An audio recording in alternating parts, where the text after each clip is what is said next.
Cuida, dona da lagoa. A lagoa de Paulo Sebastião, olha. Limparam, né? Tudo limpinho, olha. Tá vendo? Não entra água nas casas do povo. Nosso prefeito aqui, né? Ramos. É, prefeito Ramos.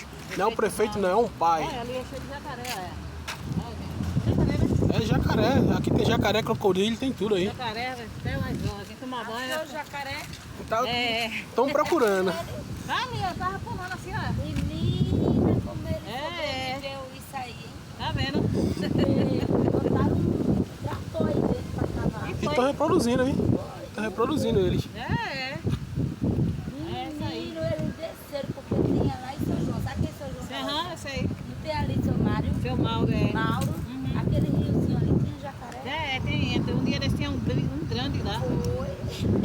Aí, Menina, aí olha,